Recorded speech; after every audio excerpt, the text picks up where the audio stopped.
हमारा टॉपिक क्या था तो हमारा टॉपिक था इम्पल्स, जिस पे हम कल डिस्कस कर रहे थे। मैंने आपको कहा था कि इम्पल्स, मोमेंटम, इनको एक बार सोचते हैं फिर से। हमने क्या कहा था कि देखिए, इंटीग्रेशन करने के बाद इम्पल्स का जो फॉर्मूला आया था वो आया था एवरेज फोर्स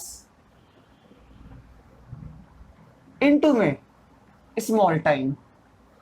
यही तो था ना। और जब इसको हमने सॉल्व किया, इंटीग्रेट किया, तो ये फॉर्मूला बन गया था change in momentum delta P. Correct है। और इंपल्स की क्या मीनिंग होती है? तो आंसर है, हम जब भी इंपल्स समझते हैं एक बात दिमाग में आनी चाहिए, वो है hitting something, kicking something, applying force.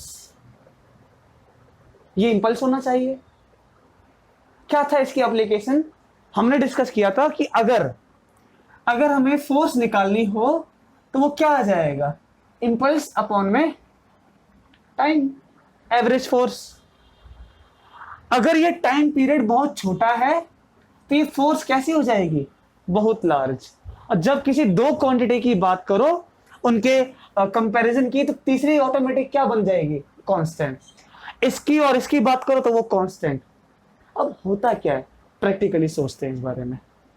यही तो था हमारा कल का कि इंपल्स क्या है, एवरेज फोर्स क्या है, ये बारे में थोड़ा सोचते हैं।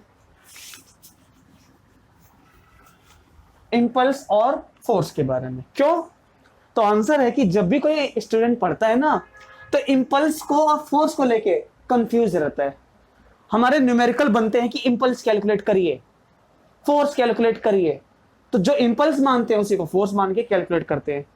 और वो सोचते हैं कि आंसर क्यों नहीं आया, क्योंकि एक वर्ड खटकता है, इंपल्स, हिटिंग समथिंग, मतलब फोर्स, लेकिन ना, फोर्स नहीं है ये कुछ और है। ये क्या है? तो देखो, impulse, momentum, change in momentum. तो इंपल्स क्या हुआ? तो इंपल्स इज ए कैरेक्टरिस्टिक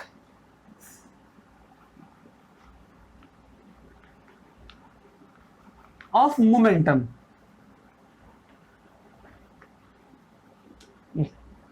ये मोमेंटम की कैरेक्टरिस्टिक है।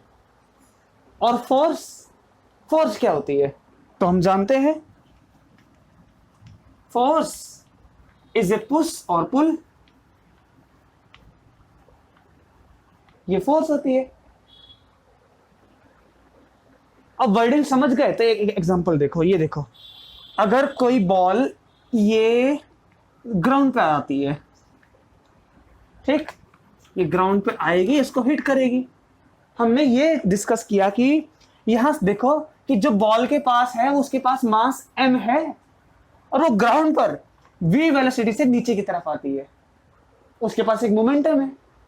वो मोमेंटम कितना है? तो वो मोमेंटम है m इंटू वी, या mv1।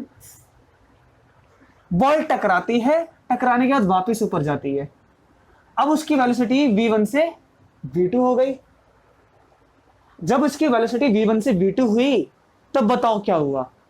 v1 से v2 होना, ये देखो, v1 से v2 हो जाना, दिमाग में क्या आ गया कि वेलोसिटी बदल गई। ये बदल गई तो कौन बदल गया? मोमेंटम। मोमेंटम बदल गया, ठीक है, कितना? mv2। इंपल्स निकालो, माइनस, और ये वेलोसिटी कैसी है? वेक्टर, अपोजिट जा रही है इसके। अगर ये वाली डायरेक्शन पॉजिटिव है तो ये वाली क्या मानोगे फिर? नेगेटिव। तो ये पॉजिटिव माइनस में इसकी वजह से, नेगेटिव उसकी वजह से, तो नेगेटिव और नेगेटिव प्लस हो जाएगा। तो ये क्या है? Total impulse. अब होता क्या है देख लो, इंपल्स को हम जनरली छोटे छोटे वर्ड में क्या बोलेंगे? It is nothing but it is change in momentum. It is change in momentum. अब यहां से होती है स्टार्टिंग। जब मोमेंटम चेंज होता है तो क्या लगती है? मोमेंटम के चेंज होने से एक फोर्स बनती है, ये मोमेंटम के चेंज होने से एक फोर्स बनती है, ठीक। ये देखो, लेकिन ये क्या है, अब मैंने यहां से स्टार्ट कर दिया इसके बारे में और इसके बारे में डिफरेंस करना। मैंने कहा कि अगर मोमेंटम चेंज हुआ तो कितने टाइम के लिए हुआ। एक बॉडी को मैं ऐसे पकड़ के दबा के रखता हूं, 1 सेकेंड, 2 सेकेंड, 3 सेकेंड। तो मैंने क्या किया, उस पर 3 सेकेंड तक फोर्स लगाया, तो बॉडी क्या करेगी, 3 सेकेंड तक accelerate. That is a force. Force का इंपैक्ट, फोर्स का रिजल्ट क्या होता है, एक्सेलरेशन। और एक्सेलरेशन कब तक होता है, क्या दुनिया में हमेशा 24 घंटे होता है क्या एक्सेलरेशन? नहीं, एक्सेलरेशन तब तक होता है जब तक कोई फोर्स एक्ट करती है, ठीक है। अगर मैंने इस पर 1 सेकेंड, 2 सेकेंड, 3 सेकेंड फोर्स हटा दिया, अभी भी एक्सेलरेशन होगा क्या? एक्सेलरेशन तभी तक होगा जब तक फोर्स लग रही है। जब तक, ये तक में क्या है, टाइम। आ रहा है कुछ कुछ समझ में कि फोर्स में हम क्या बोलते हैं कि फोर्स का रिजल्ट एक्सेलरेशन है, और ये कब तक होगा, ये तभी तक होगा जब तक हम फोर्स लगाएंगे, जब तक हम उसको प्रेस करके रखेंगे, टाइम। ये है। और इंपल्स क्या है, impulse defines how much momentum has changed. कितना मोमेंटम चेंज हुआ ये बताएगा इंपल्स। और अगर हमने टाइम को जोड़ दिया तो क्या आप पूछ लोगे, आप पूछ लोगे कि कितने टाइम के लिए मोमेंटम चेंज हुआ। एक बॉडी ऐसे, ये ऐसे जाता है सीधा, यहां से ऐसे, मैं आया इसको ऐसे हिट कर दिया, कितना सेकंड लगा मुझे इसको ऐसे हिट करने में, 1 सेकंड। उस सेकंड के लिए उसने क्या कर दिया, अपने आप को एक्सेलरेट कर दिया। फिर आगे जाके इसका एक्सेलरेशन का क्या होगा, तो आगे जाके अगर कोई दूसरी फोर्स काम कर रही है उसके एक्सेलरेशन को कुछ ना कुछ गड़बड़ कर देगी। अब दुनिया को खोलना शुरू कर दो, देखो कैसे। इमेजिन करो कि आप स्पेस में गए, ये आपकी स्पेसशिप, ठीक है, चलती है, मैं आया 1 सेकंड के लिए हिट कर दिया, तो आपकी स्पेसशिप की रफ्तार बढ़ गई। क्या वो रफ्तार कम होने वाली है? नहीं होने वाली है। क्या वो रफ्तार बढ़ने वाली है? नहीं बढ़ने वाली है। मैं क्या कह रहा हूं, मैं आपसे ये कहता हूं कि अगर ये स्पेसशिप इसकी रफ्तार 5 मीटर पर सेकंड, 5 मीटर पर सेकंड ऐसे हिट कर दिया, 6 हो गई, 1 सेकंड के लिए किया, 6 हो गई, तो 6 मीटर पर सेकंड, 6 मीटर पर सेकंड, 6 मीटर पर सेकंड। मुझे बताओ कि 5 से 6 हुआ तो क्या 6 से 7 हुआ? क्यों नहीं हुआ? क्योंकि मैंने उतने टाइम के लिए फोर्स लगाया था। तो मोमेंटम में चेंज बताओ कि मोमेंटम में जो चेंज आया वो कितने सेकंड तक आया था? बस 1 सेकंड तक। और उस टाइम तक क्या थी? उस टाइम तक फोर्स थी। क्या मोमेंटम में चेंज आना, ठीक, कि मैंने मोमेंटम को बदल दिया, यहां पे मोमेंटम था बॉडी का 20, मैंने फोर्स लगाई, 30 हो गया, 30 हो गया, 30 हो गया। हाँ, जो ये मोमेंटम 20 से 30 हुआ, आगे भी 30 की मोमेंटम से बॉडी आगे जा रही है, इसमें मैंने कोई फोर्स की बात किया, मैंने कहा अभी भी 30 से जा रही है, 30 से जा रही है, लेकिन डिफरेंस देखो, मैंने फोर्स लगा दिया। अब मुझे बताओ फोर्स लग रही है क्या, लग रही है क्या? डिफरेंस समझ में आ रहा है? यहां पकड़ो कि ये एक स्पेसशिप आगे जाता है, आगे जाता है, यहां पर आके उसका मोमेंट, उसका उस पर फोर्स लगती है, उसको ऐसे करके मैंने पुश कर दिया, ये फोर्स लगा दिया, फिर ये आगे बढ़ती है, आगे बढ़ती है, ठीक है। तो मैंने क्या देखा? मैंने देखा केवल इसी 1 सेकंड के लिए फोर्स काम करती है, फिर फोर्स ने काम करना बंद कर दिया, लेकिन मोमेंटम 20 है, 30 है, 30 है, 30 है। क्या फोर्स 1 न्यूटन, 1 न्यूटन, 1 न्यूटन है क्या?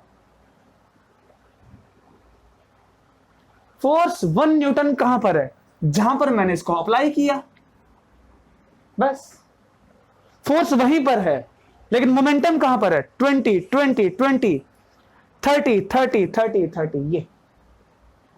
तो चेंज इन मोमेंटम क्या टाइम पे डिपेंड करता है? नहीं करता है। देखो ना, मोमेंटम 30 चलता जा रहा है, लेकिन force 1 newton, no force, no force, no force, no force.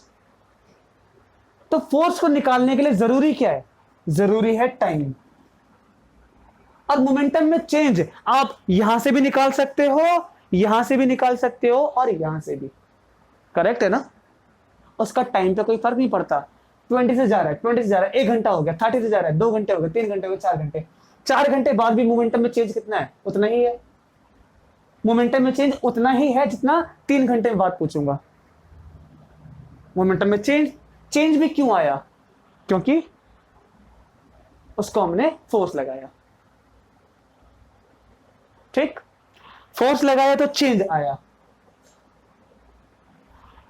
लेकिन जब उसमें चेंज आया तो उसकी कैरेक्टरिस्टिक बताओ। क्या वो 30 से 40, जैसे हम बात करें 20 की स्पीड से जाता है, 30 40 होगा क्या? नहीं होगा। क्यों नहीं होगा? क्योंकि फोर्स लगना बंद। 50 होगा? नहीं होगा। यही तो इंपल्स है। बस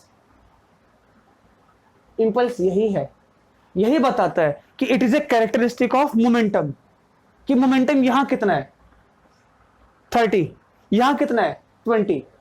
तो इंपल्स कितना है? 30 माइनस 20, इट इज 10 का इंपल्स। और 10 का इंपल्स, ये चीज क्या है? ये चीज बताती है कि मोमेंटम में कितना बदलाव आया, और मोमेंटम में बदलाव कितना आया ये किस पे डिपेंड करता है? हिटिंग समथिंग, है ना? मोमेंटम में कितना बदलाव आया वो किस पे डिपेंड करता है? Hitting something.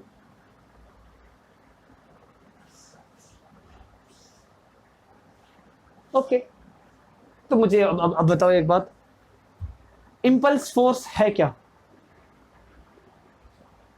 लगती है क्या ये फोर्स है?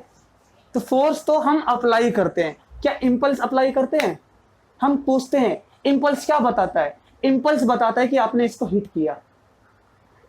इंपल्स बताता है कि मोमेंटम चेंज हुआ। बस। इंपल्स कितना? 30 माइनस 20 मतलब 10 का। और वो 10 का जो डिफरेंस आया है वो क्यों आया है?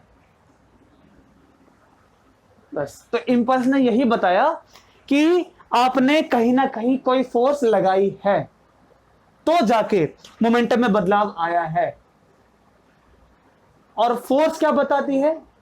फोर्स बताती है कि कितनी चोट लगती है आपको, कितना एक्सलरेट करती है बॉडी। तो फोर्स कुछ और बताती है, इंपल्स कुछ और बताता है। इंपल्स बताता है कि फोर्स है, इंपल्स बताता है कि मोमेंटम में चेंज है। ये बताता है, देखो, इंपल्स इज, हाँ, इंपल्स टेल्स कि इतने टाइम के लिए फोर्स लगी थी, तभी तो 10 का इंपल्स आया ना, तभी तो 10 का इंपल्स आया। हम अक्सर न्यूमेरिकल करते वक्त कभी कभी ऐसा सोचते हैं कि ये इंपल्स ही फोर्स है, लेकिन इंपल्स फोर्स नहीं बता, इंपल्स फोर्स नहीं है। इंपल्स फोर्स की इंफॉर्मेशन देता है कि देखिए यहां पर फोर्स है। कितनी फोर्स है? इतनी फोर्स है। इंफॉर्मेशन देना और अमाउंट को कैलकुलेट करना ये दो अलग अलग बातें हैं। इंपल्स ने इंफॉर्मेशन दिया, ठीक है, फोर्स का अमाउंट कौन बताएगा? बताएगा कि कितने टाइम के लिए मोमेंटम बदला। बस, हो गया, इट इज मोमेंटम इंपल्स।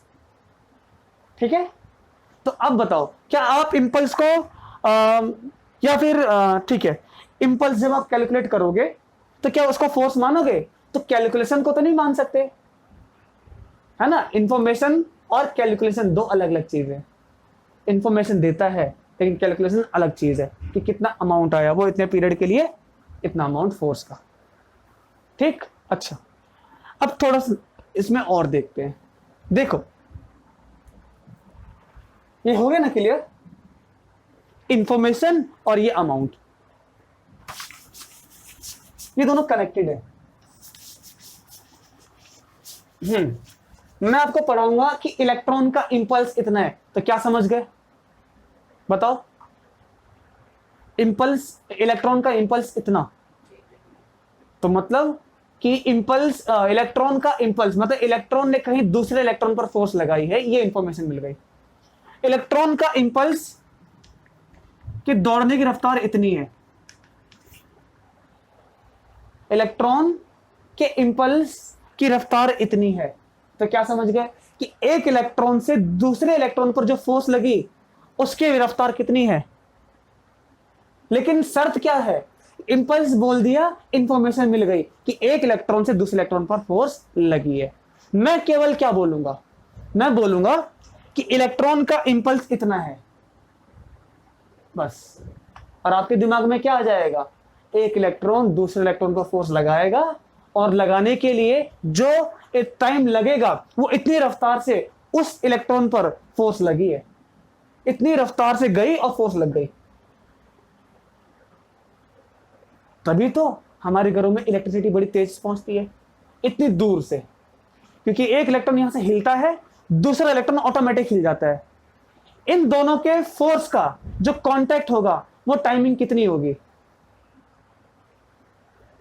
जैसे सन और ये अर्थ, इनको फोर्स लगानी है, दूर दूर है, तो फोर्स जब लगाएंगे तो जाहिर सी बात है पहले क्या होना चाहिए, पहले में दोनों में बातचीत, फोर्स लगानी है।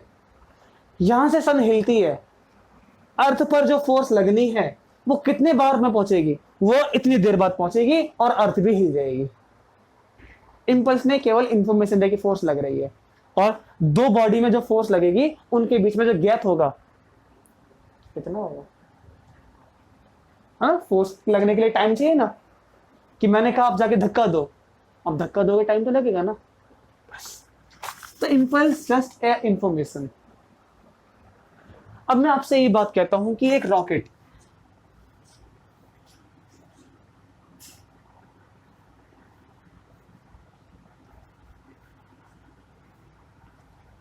जब टेक ऑफ करता है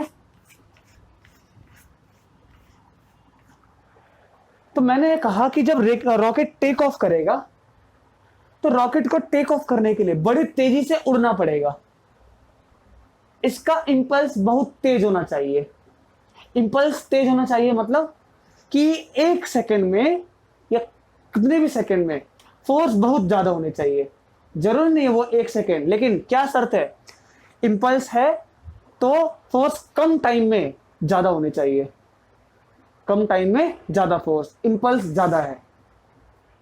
तो अगर ये जो रॉकेट है यहां से जितना भी फ्यूल बर्न होता है, अगर वो कुछ सेकंड में बहुत ज्यादा बर्न हो जाएगा तो रॉकेट को जो इंपल्स होगा वो कितना होगा, बहुत ज्यादा। और उसको क्या बोलते हैं, मोमेंटम में चेंज। इसका मतलब कि वो स्टार्टिंग में 0 पे था और कुछ ही सेकंड में वो एकदम से आ गया। ये इंफॉर्मेशन आ गई दिमाग में।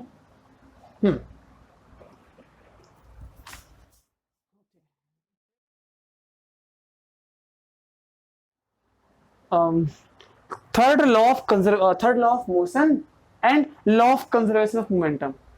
हम इस टॉपिक को अक्सर पढ़ लेते हैं और खत्म कर देते हैं, लेकिन ये नहीं पता चलता कि ये टॉपिक कंफ्यूजिंग भी है और इंटरेस्टिंग भी है।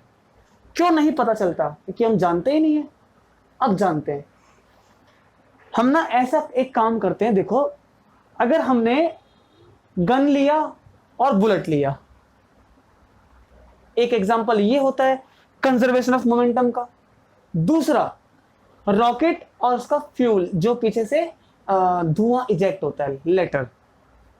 एक वो स्मोक और रॉकेट, एक ये एग्जांपल है कंजर्वेशन ऑफ मोमेंटम का, है ना।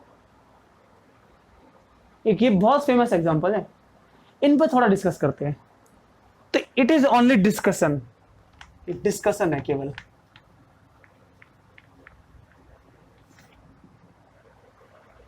आप भी बढ़ चढ़ के हिस्सा लेना और बताना मुझे। देखो, जब रॉकेट टेक ऑफ करता है, स्टार्टिंग में क्या होता है, क्या बोलता है आपका मन कि उस पर क्या हो रहा है, और ये दोनों क्या होती हैं, फोर्स होती है। कौन सी फोर्स होती है ये दोनों, तो आप कहोगे कि ये दोनों फोर्स जब हम अप्लाई देखते हैं किसी बॉडी पर, तो ये दोनों फोर्स जब अप्लाई होती हैं तो ऐसे action reaction. Rocket take off करता है तो जो धुआं निकलता है वो एज ए एक्शन, रॉकेट को रिएक्शन। तो रॉकेट पे फोर्स लगी, और जब फोर्स लगी तो मोमेंटम कंजर्व कैसे हो गया? जब गन और बुलेट की बात करते हैं तो बुलेट आगे जाती है, बुलेट एक एक्शन है, और वो एक्शन गन को क्या देता है? रिएक्शन। क्यों देता है रिएक्शन? तो सुनो,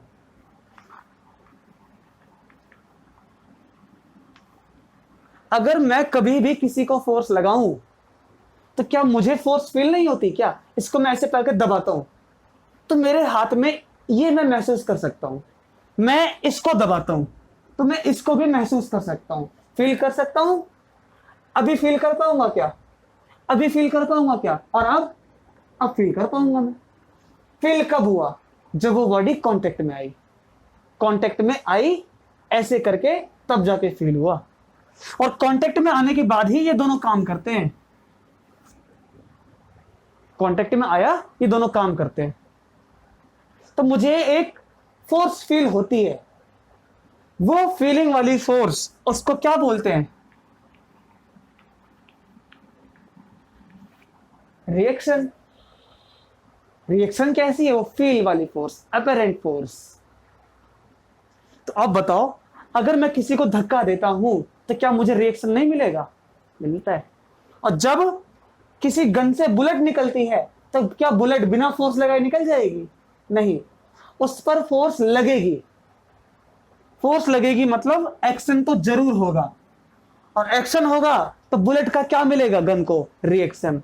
और जब गन को रिएक्शन मिलता है तो गन, हाँ, और आपको पता है कि जब कभी फोर्स लग जाए तो फोर्स लगने के बाद मोमेंटम कंजर्व नहीं होता। मैंने कहा मोमेंटम कंजर्व है, एक्सप्लेन करो। तो आप ये कह सकते हो कि वो फोर्स इंटरनल है, करेक्ट ना? अब यही तो कहोगे कि वो फोर्स इंटरनल है, उसके मेंबर ने लगाई, करेक्ट कहा मैंने? यही तो कहोगे आप कि इंटरनल फोर्स लगी तभी तो मोमेंटम कंजर्व है। अब एक बात मैं आपसे सोचने के लिए कहता हूं, मैं कहता हूं कि चलिए एक काम करिए, बुलेट पे जाके बैठ जाओ, इस पे सवारी करो, क्या होगा फील? आपको फील होगा कि किसी ने आपको धक्का दिया। जब किसी ने आपको धक्का दिया तो उसको क्या बोलोगे? कि मुझ पर एक फोर्स लगती है। वो फोर्स जो आप फील करोगे वो कौन सी फोर्स होगी? एक्सटर्नल।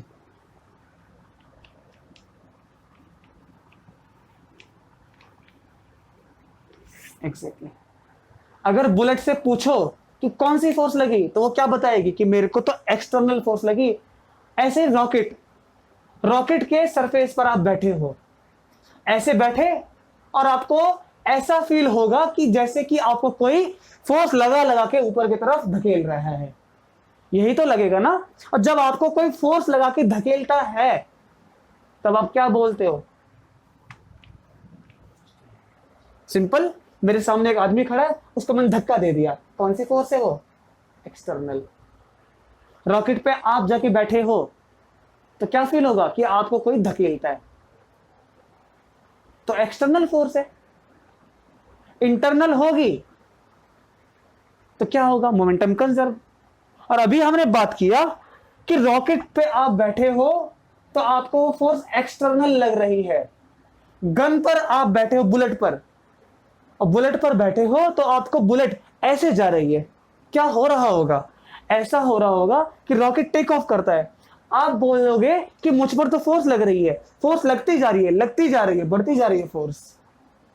और वो जो फोर्स बढ़ रही है वो एक्सटर्नल तो होगी आपके लिए, आपके लिए वो एक्सटर्नल होगी। तो बताओ, रॉकेट पर इंटरनल फोर्स लगी कि एक्सटर्नल? अभी तो मन कर रहा है कि बोल दो एक्सटर्नल, लेकिन मोमेंटम को कंजर्व करना तो क्या बोल दोगे? मोमेंटम को कंजर्व बताना है तो क्या बोल दोगे? इंटरनल। तो एक बात बताओ, इंटरनल है कि एक्सटर्नल? कंफ्यूजन? ऐसे ही बुलेट, बुलेट पर आप बैठे हो, आप बोलोगे अरे ये क्या हो रहा है, मेरे पे तो एक्सटर्नल फोर्स लग रही है।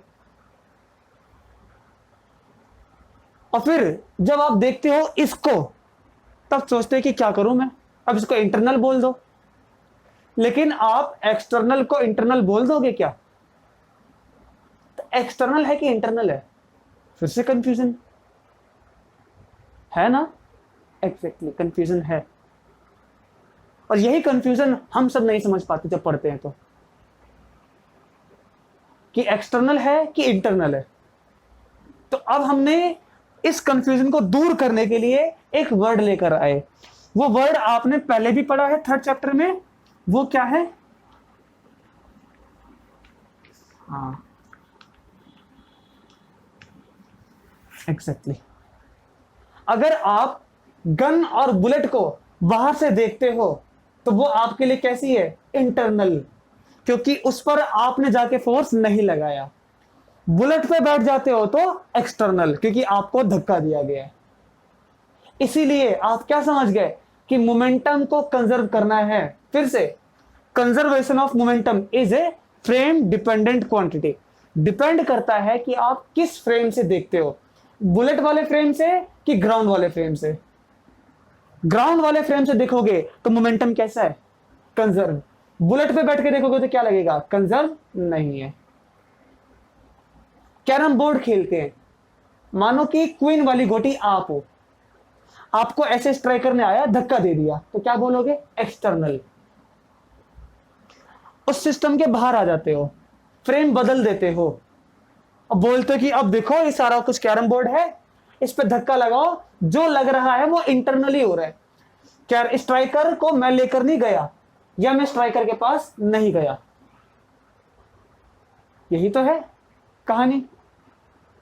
अगर स्ट्राइकर आपके पास आया या आप स्ट्राइकर के पास गए, इन दोनों बातों को ठीक से बोलो। मैंने कहा कि अगर आप यूनिफॉर्म मोशन वाले फ्रेम में हो, और यूनिफॉर्म मोशन वाला फ्रेम कौन सा होता है? Inertial.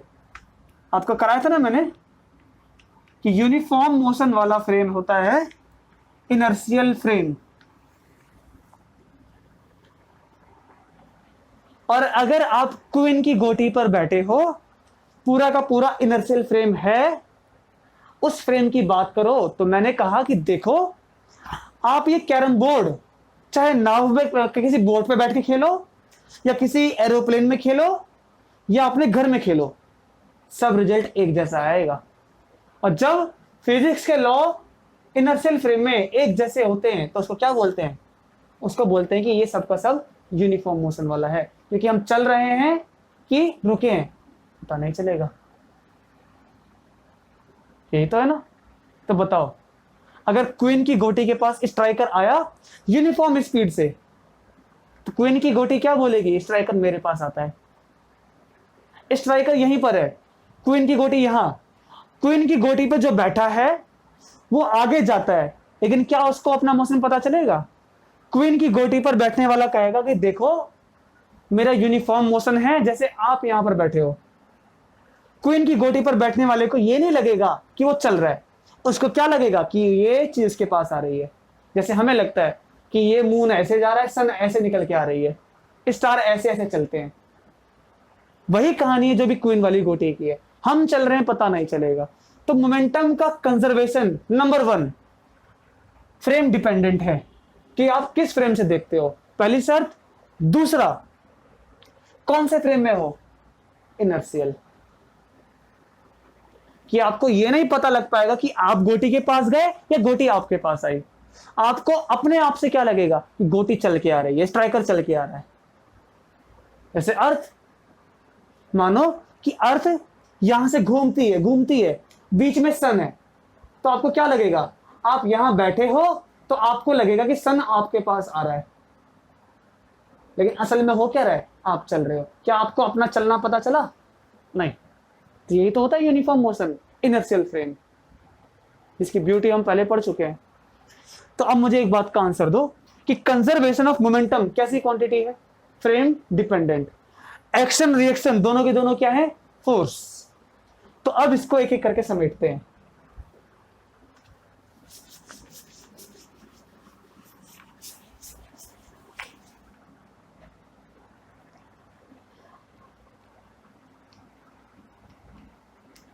Conservation of momentum is, तो momentum is frame dependent quantity.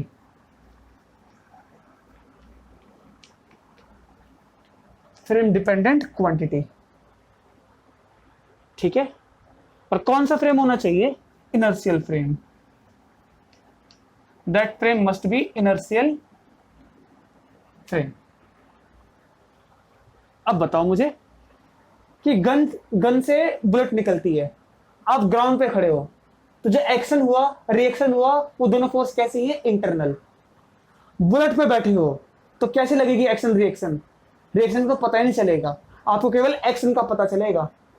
Reaction हुआ आपको नहीं पता चलेगा, आपको केवल ये फील होगा कि आपको किसी ने धक्का दे दिया, आपको बस ये फील होगा। उस टाइम ये दोनों कैसी क्वांटिटी हो गई? एक्सटर्नल। तो इंटरनल है कि एक्सटर्नल है, इट डिपेंड्स ऑन कि आप कैसे देखते हो। आया समझ में?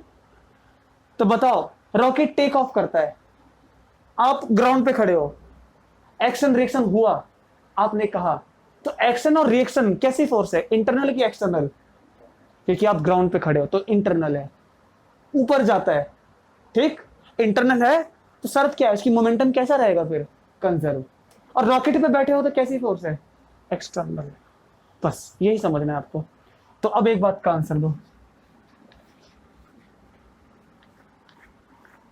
कि रॉकेट का स्मोक है, ठीक। मोमेंटम के चेंज के लिए क्या जरूरी है? मोमेंटम के चेंज के लिए फोर्स।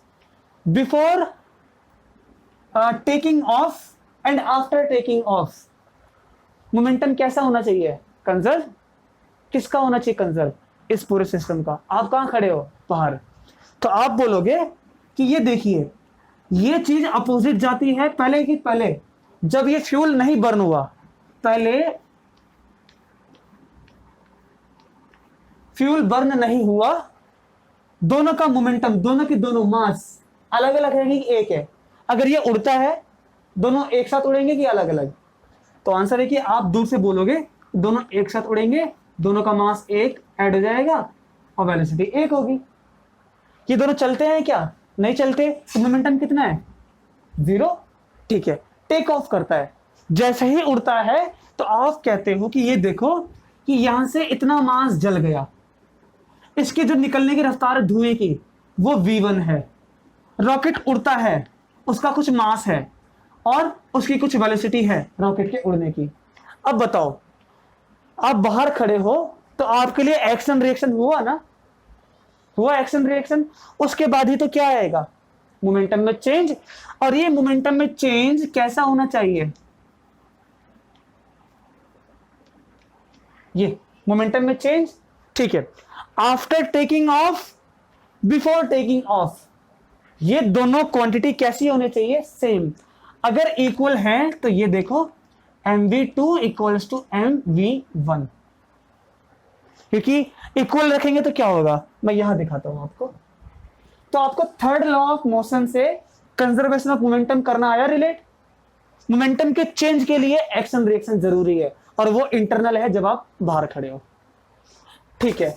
हो गया इतना काम। इतने काम के बाद ये बताओ कि मोमेंटम के कंजर्व का लॉ क्या बोलता है? बिफोर इंटरेक्शन या बिफोर टेकिंग ऑफ,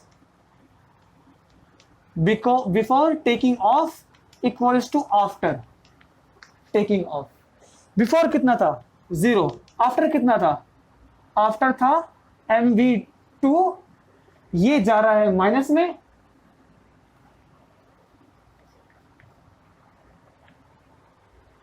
ठीक। क्योंकि अगर ये डायरेक्शन पॉजिटिव लिया तो ये वाली क्या लोगे? नेगेटिव। और इन दोनों मोमेंटम को टोटल मोमेंटम बोलेंगे। टोटल कितना होगा? mv2 plus plus minus plus minus minus, और फिर उसके बाद हम इसको देखते हैं, ये 0 हो गया ना, तो ये क्या बन जाएगा? ये बन जाएगा mv2 इक्वल्स टू mv1। अगर ये रॉकेट है तो रॉकेट का मास बहुत ज्यादा है, तो बताओ ये दोनों क्वांटिटी के बीच में ये क्या दिखता है? इक्वल।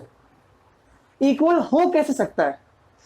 इसका मास बहुत ज्यादा है, इसका मास कम है, इक्वल होने के लिए क्या करना पड़ेगा? इक्वल होने के लिए ये करना पड़ेगा कि जिसका मास ज्यादा है उसकी वेलोसिटी कम करनी पड़ेगी, और जिसका मास कम है उसकी वेलोसिटी ज्यादा करनी पड़ेगी। यही तो होगा। इसीलिए जब धुआं बाहर निकलता है ना, इसको 1 सेकंड में बड़ी तेजी से निकलना पड़ता है, और 1 सेकंड में बहुत तेजी से निकला, क्या बोलोगे आप? ये इंपल्स इसका बहुत ज्यादा है। और इंपल्स ज्यादा होने के लिए क्या नीड है? कि फोर्स तेजी से चले, तेजी से लगे। और तेजी से लगे फोर्स, इसके लिए हमारे दिमाग में आइडिया कि अगर ये तेज होगा तभी तो रॉकेट उड़ेगा, उसके पास कुछ वेलोसिटी आएगी, इसको हमें ज्यादा बनाना है, करना है ज्यादा। कैसे करेंगे? हमने सोचा कि जब किसी चीज को बर्न करते हो तो वो चीज धीरे धीरे करके बर्न होती है, तो हम क्या बोलेंगे कि तेजी से बर्न हो जाओ। और तेजी से बर्न करने के लिए कौन सा अच्छा फ्यूल है? हाइड्रोजन। लेकिन अगर हम हाइड्रोजन को बर्न करेंगे तो ऊपर की लेयर बर्न हो गई, नीचे की नहीं हुई, तो हमने कहा कि सबको एक साथ कर दो। तो हाइड्रोजन की लेयर, ऑक्सीजन की लेयर, हाइड्रोजन की लेयर, ऑक्सीजन की लेयर, जलाया, एक बार में सारा का सारा जल गया। ठीक, एक गैस खाली हो गई तो ये बड़ी तेजी से निकलता है। जितनी तेजी से निकलता है ये हेल्प करता है इसको उठने में। ये उठेगा उठेगा, फिर ये आसमान में जाएगा, ऊपर उड़ता जाएगा। ऊपर उड़ेगा तो देखो क्या होगा, ऊपर उड़ने के बाद रॉकेट का मास धीरे धीरे करके कम होता जाता है। हाँ कि ना? क्यों कम होगा रॉकेट का मास? रॉकेट में तो फ्यूल था, फ्यूल बर्न हो रहा है, रॉकेट का मास कम हो रहा है। और रॉकेट का मास अगर कम हो रहा है तो क्या बढ़ेगी धीरे धीरे करके? रॉकेट की वेलोसिटी धीरे धीरे करके बढ़ती जाएगी। क्यों बढ़ेगी? क्योंकि बीच में कौन है? इक्वल। पूरी कहानी समझ में आई क्या क्या हो रहा था? स्टार्टिंग में इसको तेज होना पड़ता है ताकि ये उठे, और जितना ये बर्न होगा मास कम होता जाएगा, ये कम होता जाएगा, रॉकेट की स्पीड ऊपर जाते जाते बढ़ती रहेगी। और यही तो होता है रॉकेट में कि रॉकेट की स्पीड बढ़ती है। और आपको समझ में आया कि अब इंपल्स ज्यादा चाहिए, मोमेंटम में चेंज आना चाहिए। ठीक है, तो ये था हमारे पास कंजर्वेशन ऑफ मोमेंटम का एक ब्यूटीफुल फॉर्मूला। एक और चीज देखते हैं अब, छोटे छोटे एग्जांपल। अब एग्जांपल इस तरह से कि एक क्रिकेटर क्रिकेट खेलते वक्त बॉल को कैच करता है। हम कहते हैं कि जब क्रिकेटर इसको कैच करेगा तो उसमें हम इंपल्स की बात कर सकते हैं। इंपल्स की कैसे करेंगे? ऐसे बॉल को पकड़ लिया, उसने बॉल को पकड़ के मोमेंटम को बदल दिया। कितना बदला? तो आंसर है 180। 80 से पकड़ बदल दिया, बॉल को पीछे लेकर आता है, टाइम बढ़ाता है, तो मोमेंटम को उसने पहले ही बदल दिया। हम अक्सर जब 9th में पढ़ते थे या कभी भी पढ़ते थे तो हमें लगता था कि बॉल आ रही है, इसको ऐसे लाके पकड़ते थे। अरे चाहे आप यहां से पकड़ो चाहे यहां से पकड़ो, चोट उतनी लगेगी। फर्क क्या पड़ेगा? बॉल को पकड़ के यहां से ऐसे लेकर आओ, क्योंकि मोमेंटम यही चेंज हो गया। मोमेंटम चेंज कांस्टेंट, फिर पीछे लेकर आओ। यही तो करते हैं बॉलर। उन्होंने क्या कर लिया? उन्होंने इंपल्स। अब हम इंपल्स की बात करते हैं, तो इंपल्स के एग्जांपल देखते हैं। इंपल्स की एप्लीकेशन की यूज कैसे है? हमने देखा कि force equals to impulse delta T. Impulse क्या होता है? Change in momentum. क्रिकेटर ने मोमेंटम चेंज कर दिया, और उस चेंज इन मोमेंटम को वो कुछ टाइम तक बरकरार, मतलब कि कंटिन्यू रखता हुआ आया। मोमेंटम 180 पे पकड़ गए तो 20 का चेंज, 20 का चेंज, 20 का चेंज, 20 का चेंज, दूर तक 20 का चेंज लेकर आया। तो फोर्स का इंपैक्ट उसके हाथों पे कैसा पड़ने वाला है? कम। अगर वो डायरेक्ट ऐसे कर लेगा और पीछे नहीं लेकर आएगा तो पूरी बॉडी में झटका लगेगा और चोट लगेगी। यही तो होगा। ये मोमेंटम का एप्लीकेशन एक। नंबर 2, इंपल्स का एप्लीकेशन। इंपल्स का एप्लीकेशन एक। ठीक है, अच्छा मैं आपसे एक एक करके पूछता हूं, क्या ये दिमाग में क्लियर हुआ कि मोमेंटम को कैसे समझना है? कंजर्वे, हाँ नेक्स्ट एक और इम्पल्स का एप्लीकेशन।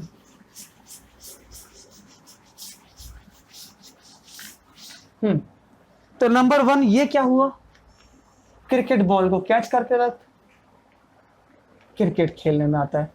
ये क्या है, application of impulse, application of impulse. मैंने कहा था ना इम्पल्स जान लो तो किसी की जान बचा सकते हो। एक आदमी यहां से कूदता है, उसका कूदते वक्त मोमेंटम 100 है, ठीक। जैसे ही जमीन से टकराता है उसका मोमेंटम 100 से 0 हो जाता है, करेक्ट ना। 100 से 0 मोमेंटम का चेंज, टाइम बहुत कम, कितना कम, तो आंसर है 0.01 सेकेंड। फोर्स का इंपैक्ट बताओ कितना होगा, इतना ज्यादा, इतना होगा फोर्स, मतलब कि 1 लाख न्यूटन। बाप रे बाप, बहुत नुकसान होगा। अब हमने ये किया कि देखिए हम आपको बचाना है, तो कैसे बचाएंगे। मैंने कहा कि आपका मोमेंटम हम डायरेक्ट कम नहीं करेंगे, कैसे करेंगे। 100 था, हमने यहां पर सैंड बिछा दिया, गद्दा बिछा दिया, ठीक।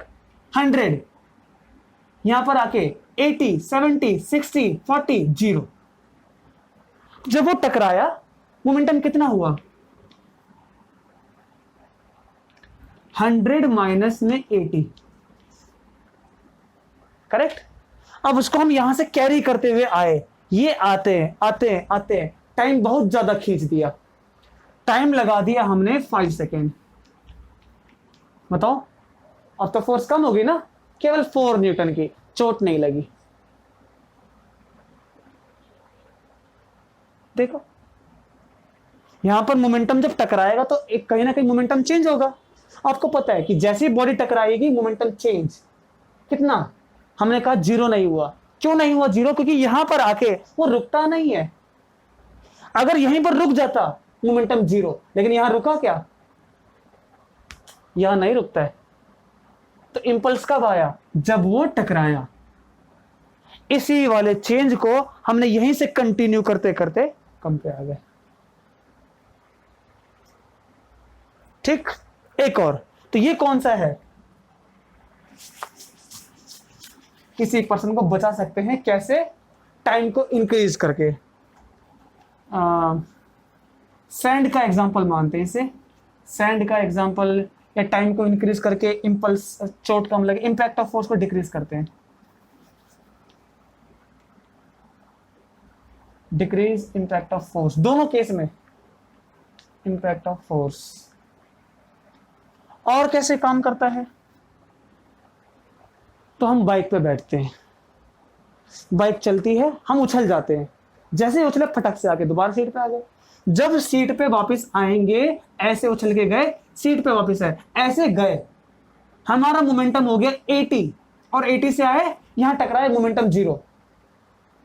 0 होने में कितना टाइम लगा, 1 सेकेंड, 0.1 सेकेंड, 0.02। तो 0 होने में मोमेंटम को 80 से 0 होने में 0.1 सेकेंड का टाइम लगता है। तो 80 माइनस 0 अपॉन में 0.1, तो ये हो जाएगा 800 न्यूटन। बहुत तेजी से चोट लगेगी। लेकिन अगर हमने यहां पर शॉक एब्जॉर्बर, सॉकर्स लगा दिए ऐसे करके, तो क्या होगा, 80 आया, यहां हुआ 60। बोलो 0 क्यों नहीं हुआ, क्योंकि ये अभी भी चलेगा, चलेगा तो मोमेंटम अभी भी है, 0 नहीं हुआ। 60 से प्रेस होता है, प्रेस होता है, प्रेस होता है, ये लगा दिया 3 सेकेंड, हो गया, बच गया इंसान। अगर 80 माइनस 60 इंपल्स है तो कितना टाइम लगा दिया, 3 सेकेंड। 20 अपॉन में 3, 6 का न्यूटन, बहुत ही कम हो गया। और इसी तरह से ये कहां पर आया, शॉक एब्जॉर्बर, बाइक के सॉकर्स में, ठीक। इसी तरह से और भी हम ले सकते हैं, ट्रेन चलती है, उनके बीच में हम देखते हैं कि बहुत बड़े बड़े एक स्प्रिंग लगी होती है। जब ट्रेन रुकेगी अचानक से, तो ट्रेन के पहले इनर्शिया की वजह से, इसकी बोगी होगी, उसके पास मोमेंटम होगा। देखो इंजन चलता है, ब्रेक लगा दिया, इसने तो लगा दिया, लेकिन इसके पास क्या है? इनर्शिया। उस इनर्शिया से 100 चल रहा है, और जैसे ही लोहे से टकराएगा तो 80 मतलब 0। अगर हम स्प्रिंग ना लगाएं तो 100 माइनस 0 1 सेकेंड में, तो बहुत ज्यादा धक्का लगेगा, बोगी खराब हो जाएगी, एक्सीडेंट। हमने कहा स्प्रिंग लगा दो, तो स्प्रिंग लगा दिया। ये और ये जब एकदम दबेंगे तो ये रुके नहीं, ये ऐसे चल रहा है। अभी पहले ये 100 था, अब ये यहां पर आके 20 या तो कहेंगे 70 हो गया। मोमेंटम कितना हो गया? 70। ये चल रहा है 1 second, 2 second, 3 second, 4 second, 9 second, 10 second. 10 second में वो डब्बा ऐसे दबा और रुक गया, टाइम ज्यादा लग गया। मोमेंटम का चेंज भी आप देखते हो कितने, बहुत कम, 100 से 70। तो चोट कैसी लगी? कम, इंपल्स कम है। इंपल्स को बढ़ा दो, बढ़ा दिया इंपल्स। इंपल्स क्या है? Change in momentum.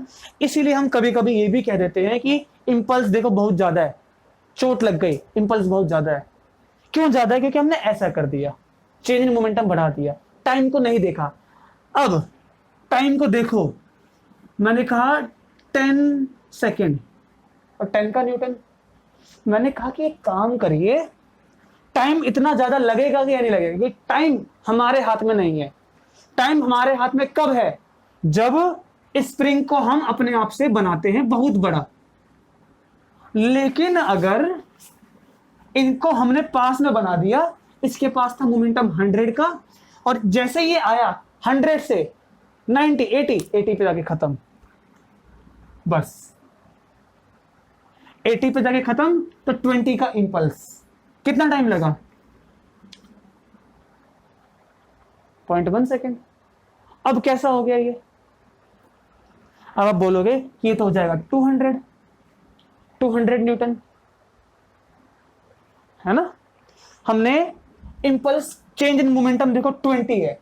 अब मोमेंटम का चेंज कितना कर देते हैं? इसको कर देते हैं 50। चलो 50, तो 100 माइनस में 50, 0.1 सेकेंड, तो 50 अपॉन में 0.1, इट विल बी 500। तो 200 ज्यादा है कि 50? 50 ये मतलब 500 ज्यादा है।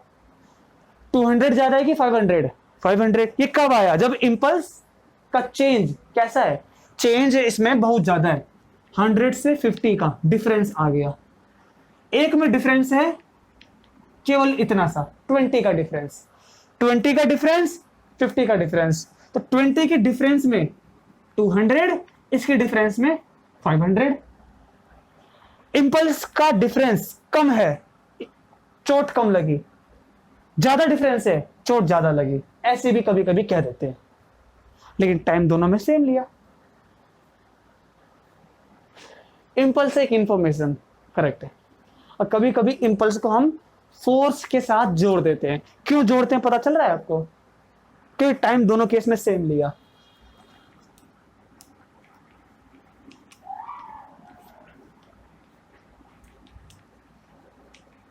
दोनों केस में टाइम सेम लिया और टाइम को इग्नोर कर देते हैं। हम बोलते देखो इंपल्स का जो चेंज है वो बहुत कम है, चोट कम लगी। इंपल्स में चेंज ज्यादा है, फोर्स ज्यादा लगी।